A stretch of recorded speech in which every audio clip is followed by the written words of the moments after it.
Okay, so today is going to be a little bit longer of a video, but it's going to be a good one. I'm going to be talking about the way that our patriarchal society influences betrayal trauma. If you don't know me, my name is Jessica, and I am a life coach for people that have experienced betrayal trauma. So we all know that we live in a patriarchal society, and the way that that is set up is specifically, I'm talking about heterosexual relationships in this video. Men in particular are socialized to not have emotions other than anger. And they're not supposed to be emotionally available because if you are masculine, the more masculine you are, the less feminine you are. And the less feminine you are means the less emotions you're showing, other than things like anger, this is all BS, by the way. Like, this is not real because men have emotions.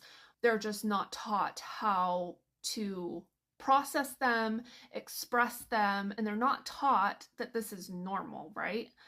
And a lot of times through that, what will happen is anytime there is any sort of conflict or problem, a man will then deflect and deny and get angry anytime there is any sort of conflict. And that's because society has taught them that they do not have to be accountable for their emotions.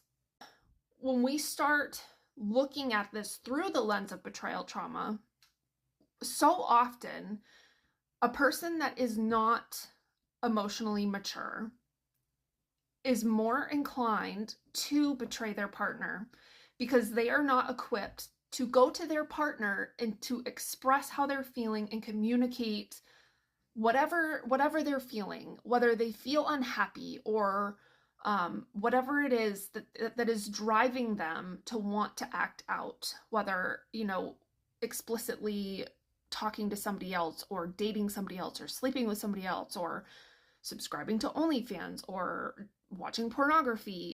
So those types of people are already inclined to cheat on their partner. I want to be careful when I say that because that does not mean that they will cheat on their partner, okay?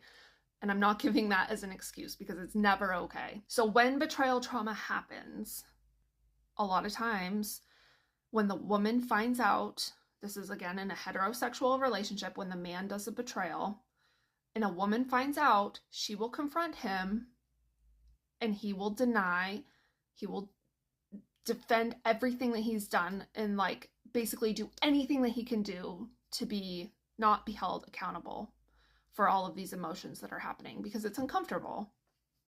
And unfortunately for women living in a patriarchal society, we are taught to be quiet, to not disrupt men, and to not be a bother.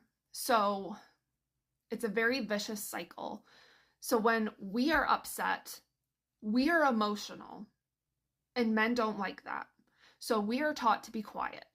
And so when we're upset and men are like denying that we should be having these emotions, we are already inclined to be blaming ourselves for the fact that this betrayal has happened, which is BS as well because it's not your fault. And then, so a lot of times, what a man will do to not be held accountable is they will blame their partner. They'll be like, well, it's your fault. If you did this, I wouldn't have cheated on you. So you will have the man blaming you, you'll have the woman blaming herself, and the cycle will continue. Because if you are with a person that is not emotionally intelligent and available, and that's why they betrayed you, they are not going to all of a sudden become emotionally intelligent enough to navigate through the trauma afterwards to be able to repair that relationship without a lot of help. And I'm not saying it's impossible because I've seen it happen. There are men that are emotionally unavailable that can learn to become emotionally available.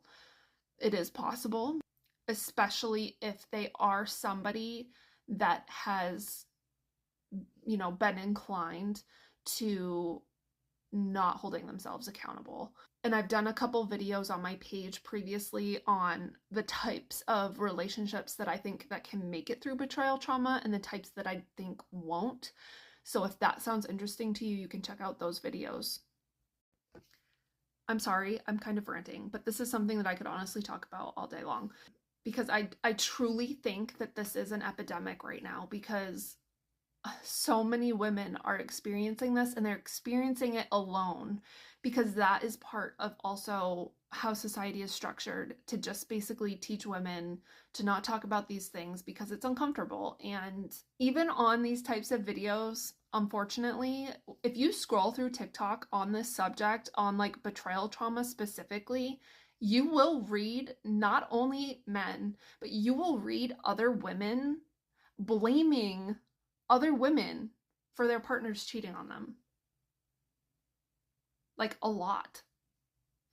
And it is so messed up, because that is how conditioned their brains are living in this type of society.